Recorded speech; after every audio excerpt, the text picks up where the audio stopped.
Hello mga kabibig, welcome back sa ating bagong YouTube channel. Ito ang pinakamaingay ng YouTuber sa balat ng YouTube. Ako si Kabibig, maglabag-labag na ito with everything sa kupo.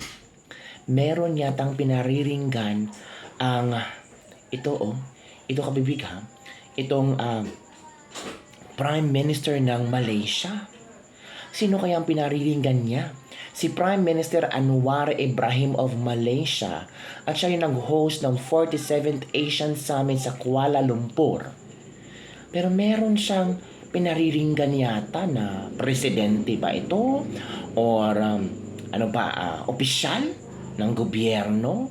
Naku po, sabi niya, ito kabibig ha, sabi niya dito, if you have problem with China, don't put pressure on us. Hala, sino kaya? Sino ang may problema sa China? Naku po, kabibig.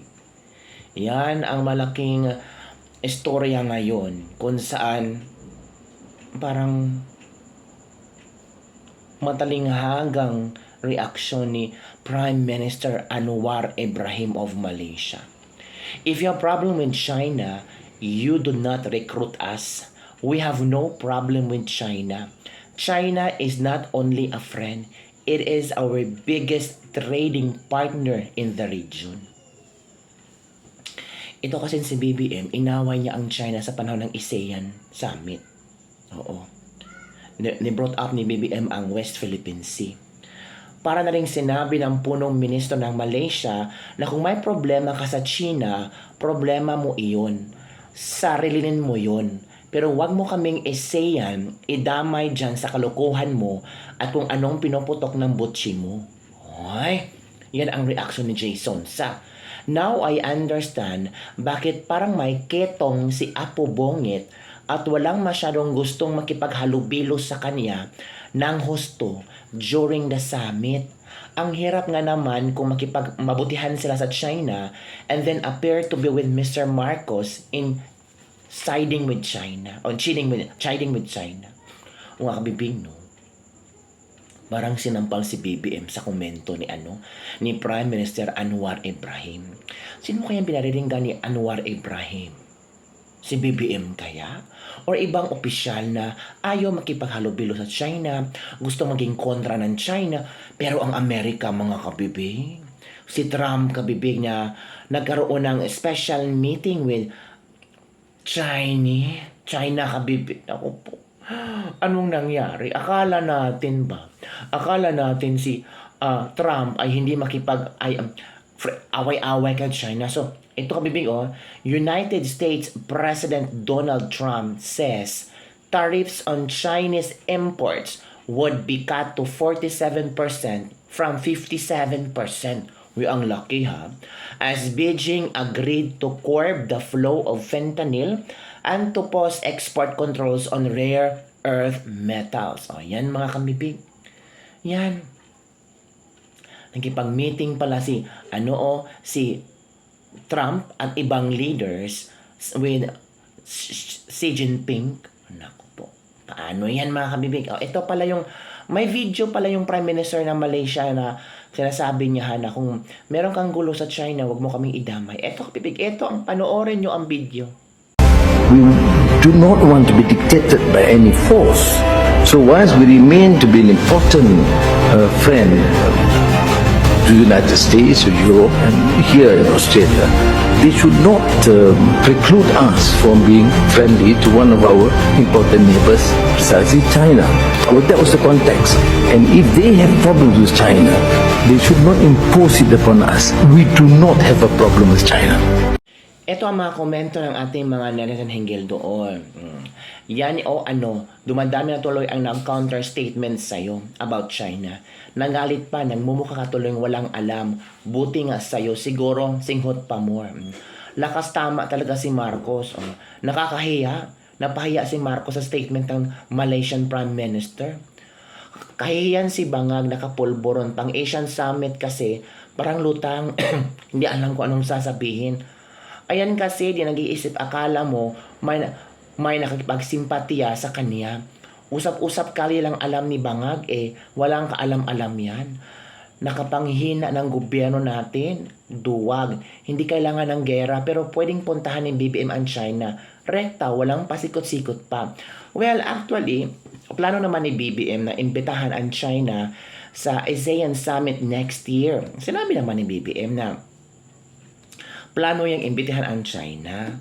Kasi ang China malaki ang China.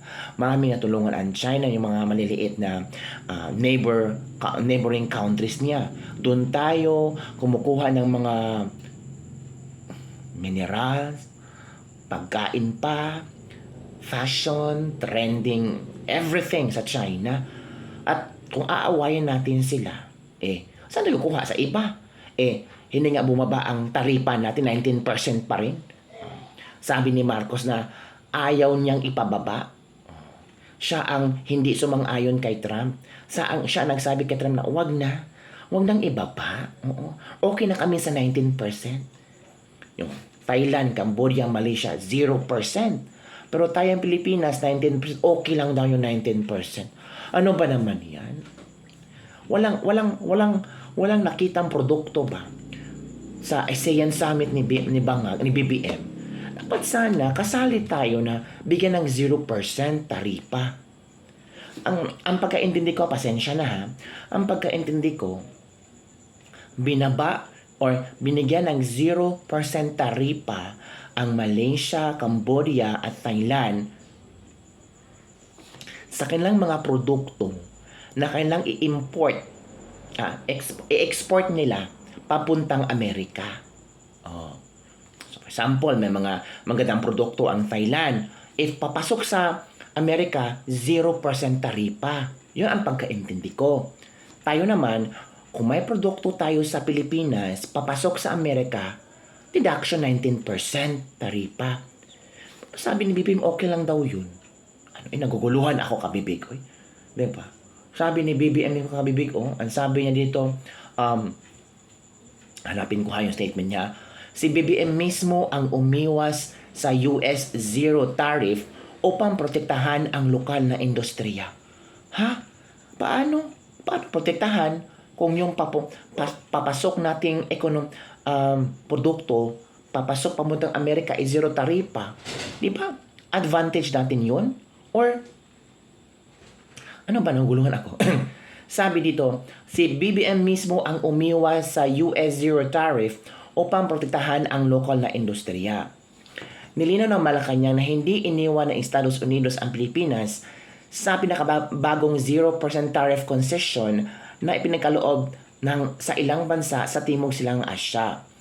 Ayon sa palasyo, kusang nagpasyang umatras ang gobyerno sa kasunduan upang maprotektahan ang mga pangunahing lokal na sektor laban sa lubos na pagbubukas ng merkado para sa mga dayuhang produkto.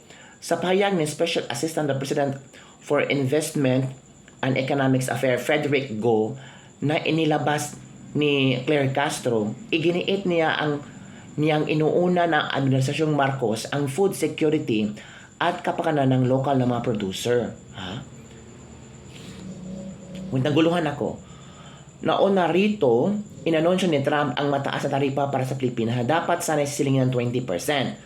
Mas mataas sa unang plano. Ngunit matapos ang pulo ni Marcos at Trump noong Hulyo, na ibaba ito sa 19% simula Agosto. So it means, yung papasok na produktong galing sa Pilipinas papuntang Amerika, may taripa na 19%. Sayang naman yung 0% taripa, BBM. Hindi ko naintindihan, BBM, kung bakit inayawan mo. Di ba makakabuti yan sa mga business sectors? Sabi nga dito ng isang businessman o nga si George Barcelon, we are sort of left out in the cold, to be honest.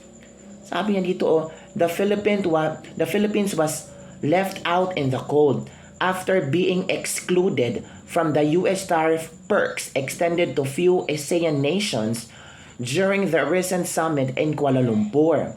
Barcelon, who also chairs in the Philippine Chambers of Commerce and Industry, said the business community was surprised by the move, especially since the Philippines had already made significant concessions in the previous trade talks with the US. While Malacanang clarified, country opted out to protect local industries and ensure securities He hopes the government can still secure tariff reductions that will help Philippines exports stays competitive. Parang naguluhan din ang mga tao. Yung 0% taripa ba, ibig sabihin ba yung produkto ng Amerika kung papasok sa Thailand, Cambodia at Malaysia 0% taripa? Di ba ang Cambodian government, ang Malaysian government at Thailand government, sila yung mag-i-impose kung magkano ang taripa kung papasok ang American products, di ba? Pero kung ang Thailand products, Cambodian products at Malaysian product papasok sa Asia, sa Amerika, kan Trump na ang power kung magkanong taripa babayaran. Yun ang sabi ni Trump, sige 0% ko. Oh, may chance yan. Diba? O bakit si BBM umayaw?